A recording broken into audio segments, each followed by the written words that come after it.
Hello and welcome back. Another day, another DILR workshop, another logic game problem to be solved.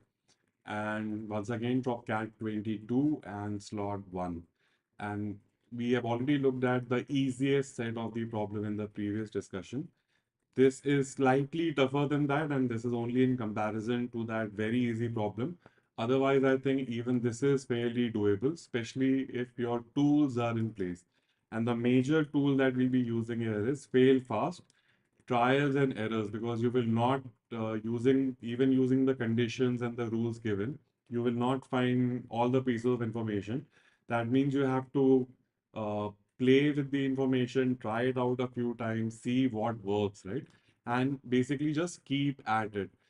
What I'm trying to say is you will not have a definite answer very quickly. But then if you try out a value and see whether it works according to the condition or not, your work will become easier, right?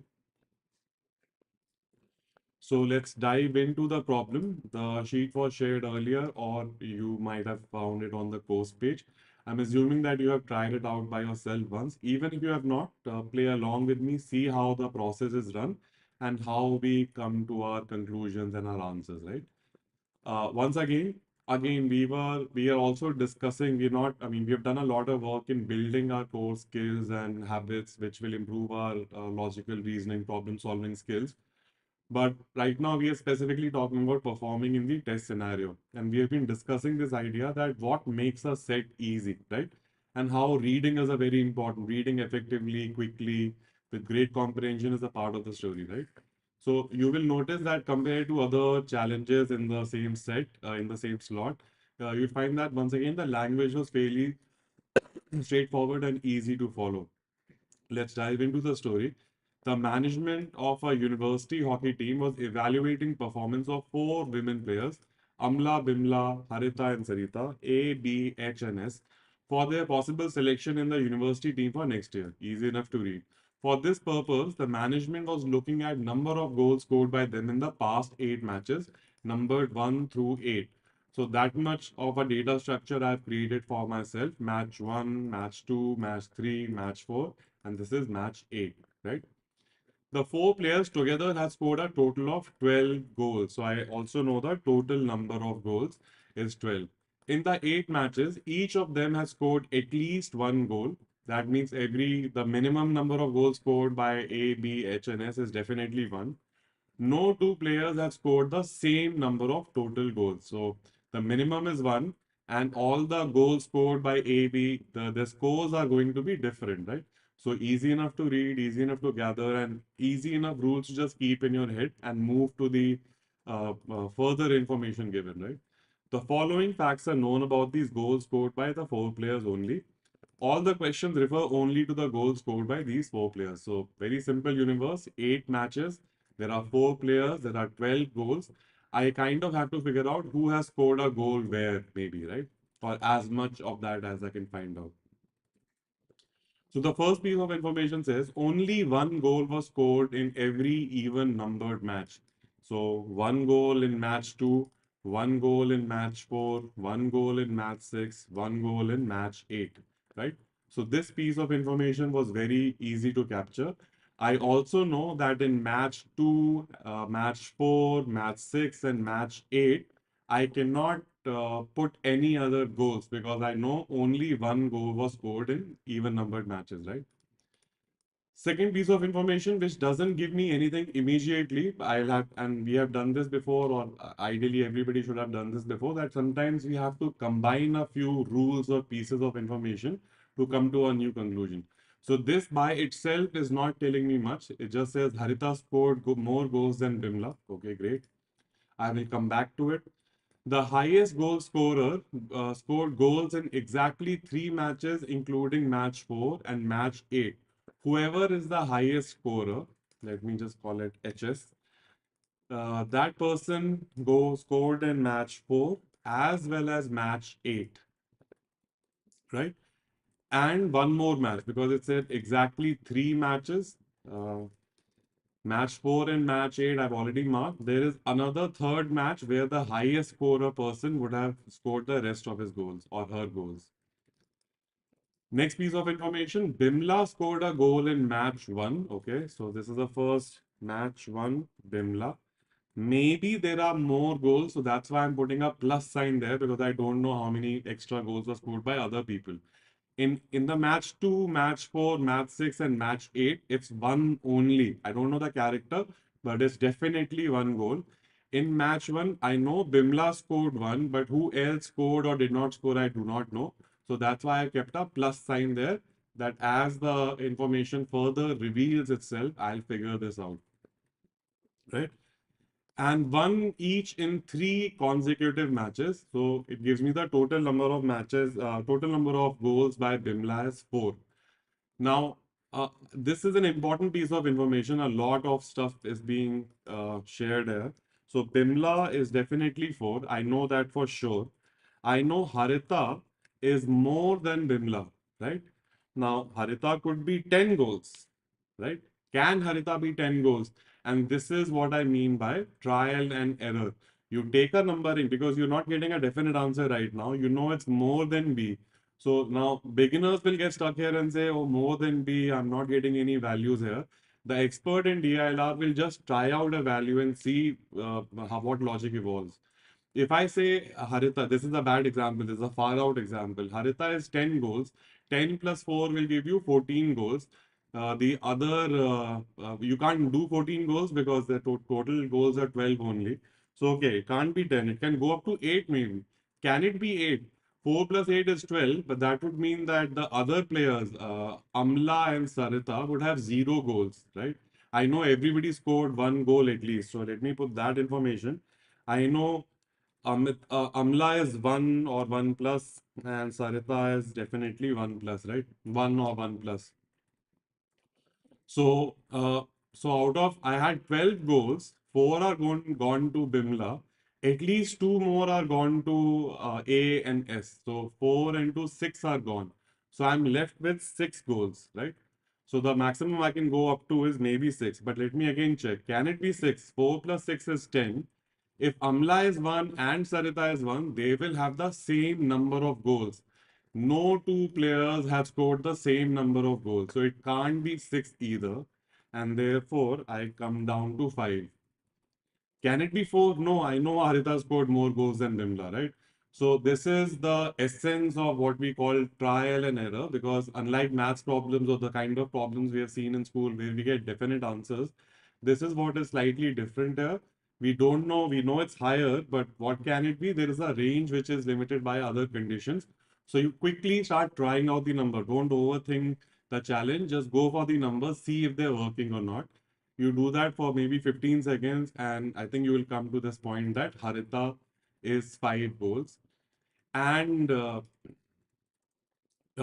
could be 1 or 2, and accordingly, Sarita could be 2 or 1, right? If A is 1, Sarita will be 2. If A is 2, Sarita will be 1. Why? Because the total is 12, right? So 4 plus 5 is 9. And between Amla and Sarita, there have to be 3 goals. So 9 plus 3 will give me 12. This I still don't know. This I still don't know, but it's a very limited situation, right? This also tells me Harita is the highest scorer, the highest goal scorer scored goals in exactly 3 matches. So this goal is by Harita. This goal is also by Harita because it said match 4 and match 8. There's only one goal in match 4 and match 8. So notice that now that I have the path, the thinking is limited to what is available on the screen in front of me only, right? There's no extra thought, there is no digression. My focus is laser sharp and contained into this one idea.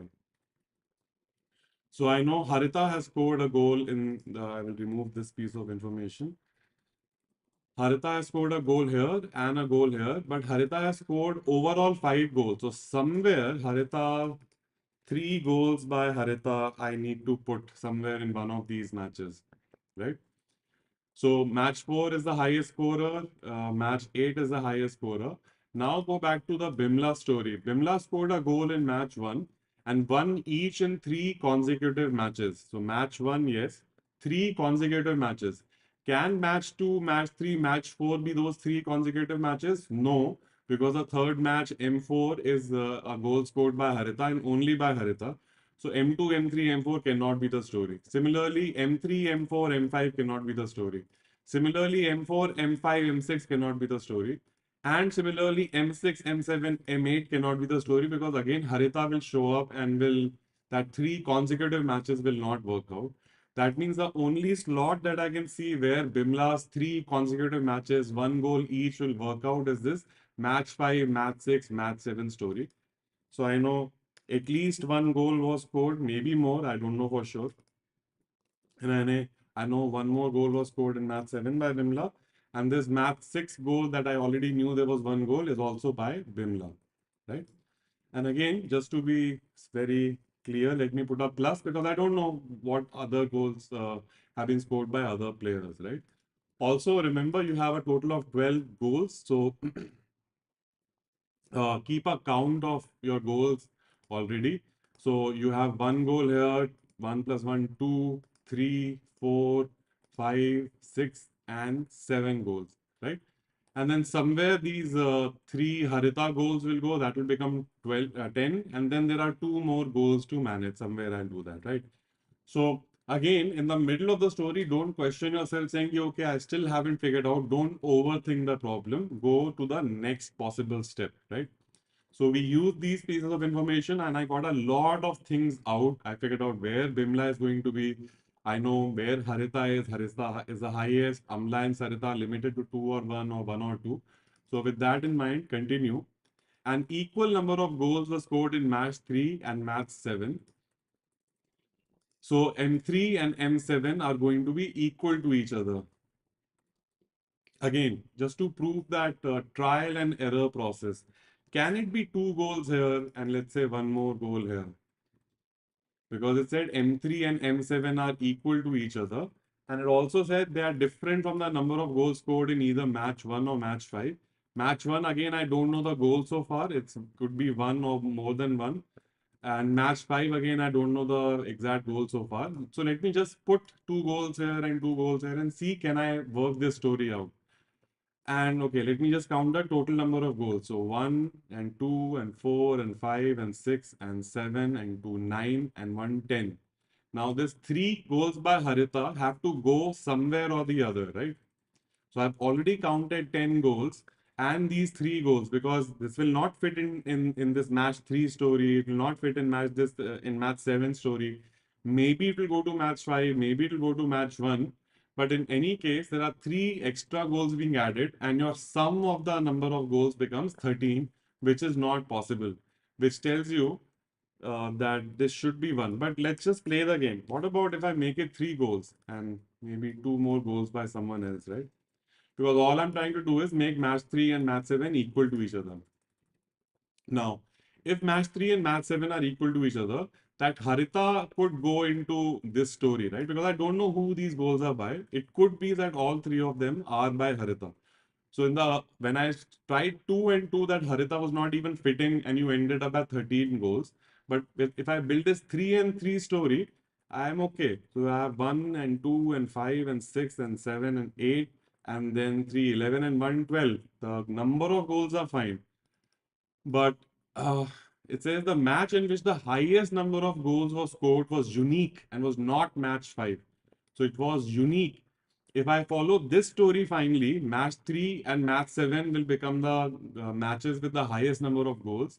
So there are two matches, but the story said that the match with the highest number of goals is unique. So I know this 3 story is also not going to work for me. So I go back to 1 and I assume that there is a single goal scored here. Okay. I still have that three Harita goals lying somewhere. So I say this is one and this is one. And okay, there are three Harita goals. And it also said match 3 and match 7 were equal. They're different from match 1 or match 5. So maybe these three Harita goals will go to match 5. Again, I'm just trying it out and then checking my rules. If it goes here, match 5 will become the match with the highest number of goals. And it very clearly told me, condition 6 clearly told me that the highest match with the highest number of goals is not match 5. So this 3 cannot go here. Then I'm only left with the option of putting the 3 here. Now I count the number of goals: 4, 5, 6, 7, 8, 9, 10, 11. I have one more goal and I have one more place here. Because remember, match 5 had to be different from match 3 and match 7. Match 3 and match 7, I could only put one there. So match 5, I have to put two. Why not put that 3 extra? Because it breaks one of my conditions. If I have done that, I'm almost done. Uh, so Bimla's 4 goals are in these matches: match 1, match 5, match 6, match 7. Harita's, which is who's the highest scorer, her goals are in match 1, 3 goals, match 4, 1 goal, and match 8, 1 goal. She scored 5. Now I'm left with Amla and Sarita. I have 3 unknown goals here, and here. Now, out of these three, two will be by one player and one will be by the other player. I do not know whether it is Amla or Sarita, right?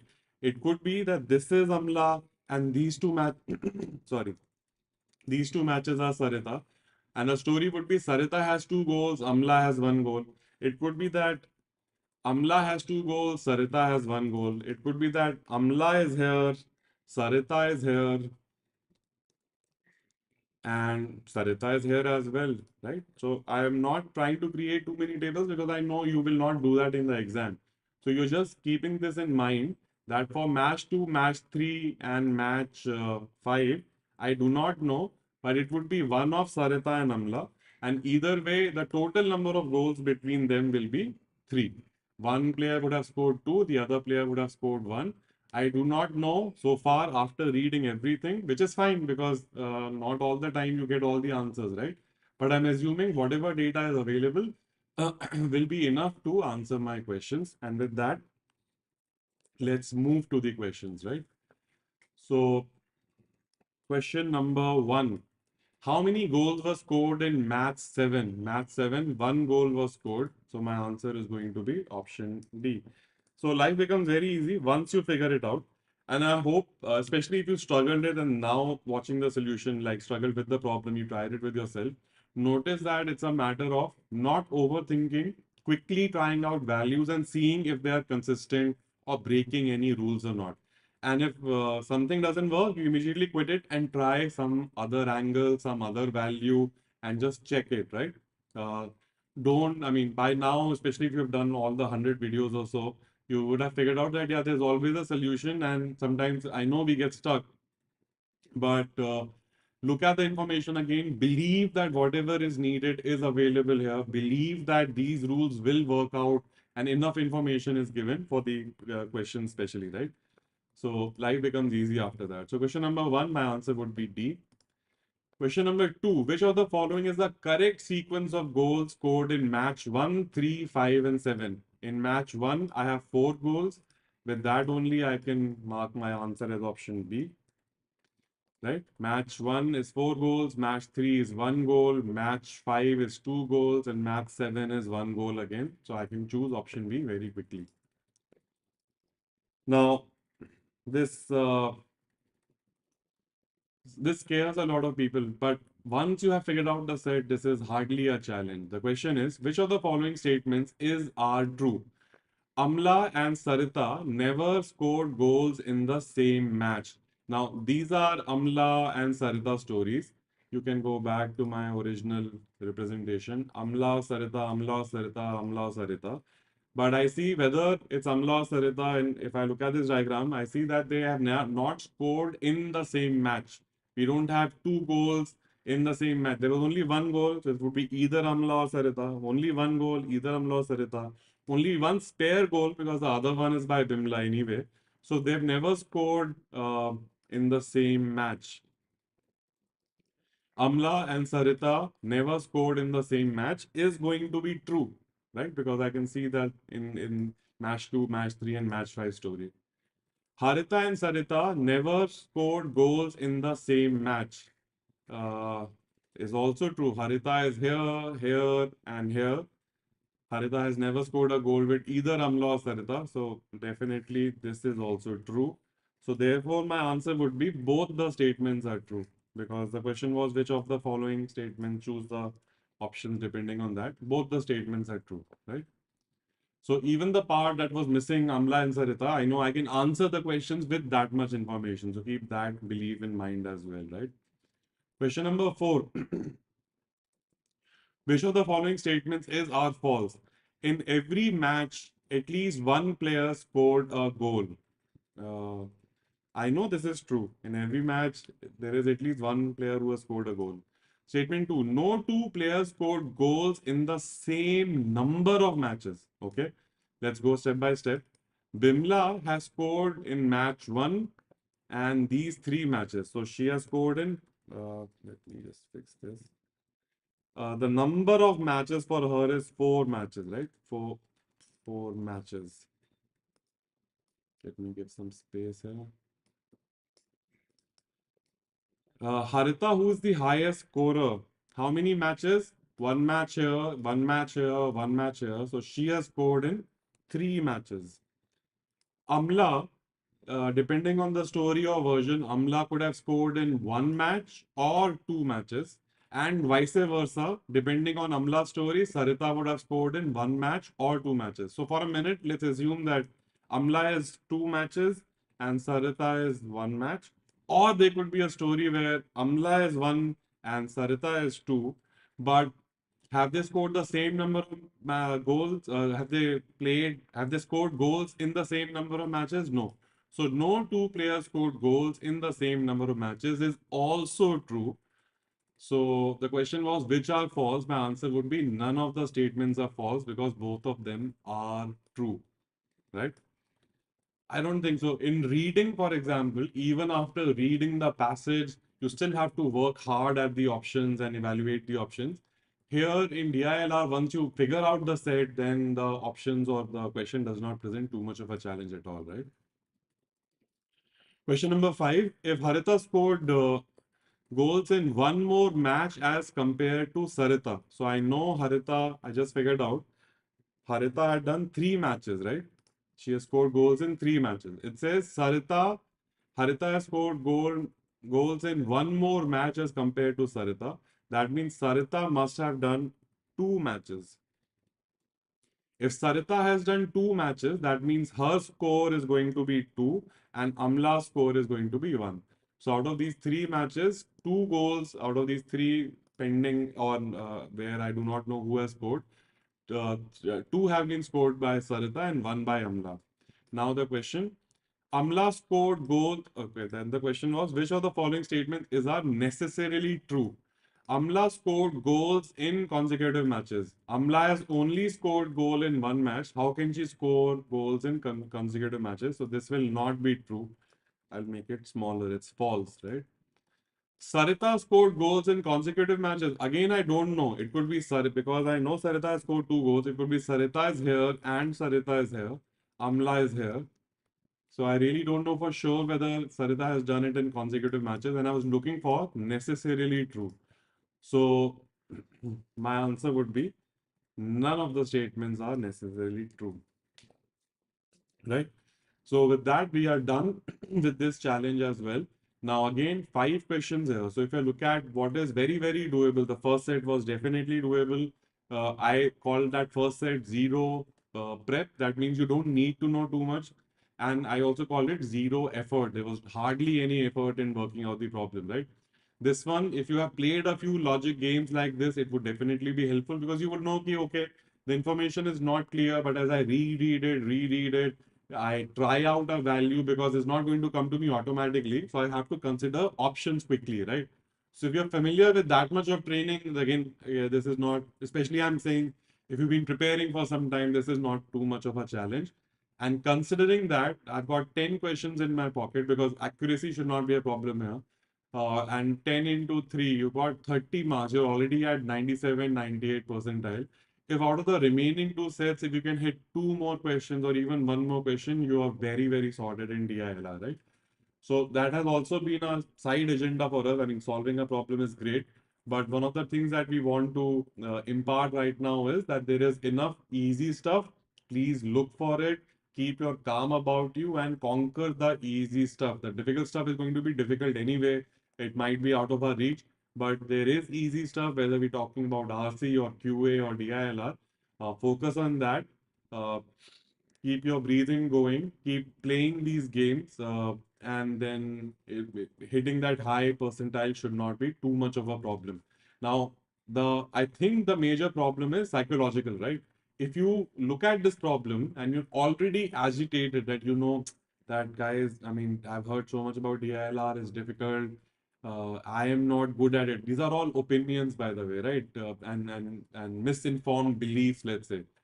So if you remove all of that and just look at the problem and have developed that mindset, let's say by basic training also, I also keep saying even if you have done no training, but the truth is you have done reasonable amount of training, right? So throw that training into the problem, stick to the process, and the process is jittery. The process is, oh, I don't know what the answer is. Okay, great. Try out a number and see whether it works or not, right? So that would be the big lesson. And so again, if you notice that this set was, it required a little extra thinking, that trying out various situations, trial and error, just let's just call it.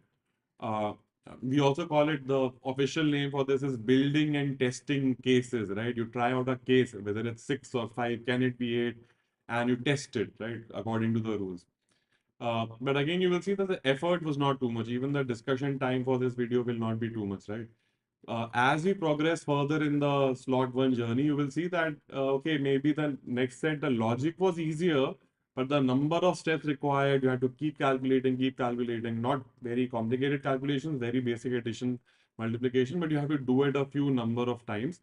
And in a high stake, high stress environment, that can become actually difficult, right? The logic is very clear, but just the steps, the number of steps taken is very, very high. So look for sets which are, one, obviously easy to read and process in the first reading. When I read this story, I understood most of the story in one go. I did not have to go back and reread it over and over again.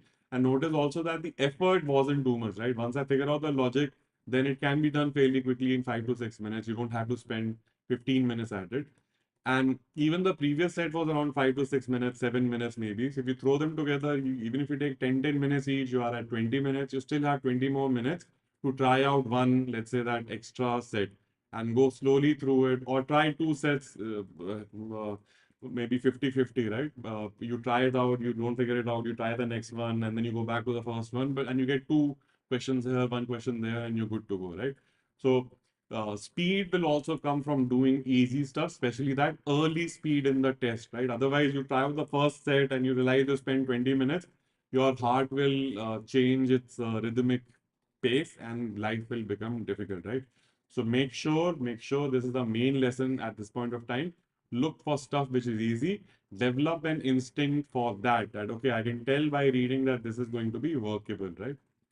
And we compare it later in the next video. We'll see that, oh, the language does become difficult. The size of the text becomes bigger. The diagram that I have to look at it and put my finger there and count it slowly. So these challenges come in, but this is the doable part, right?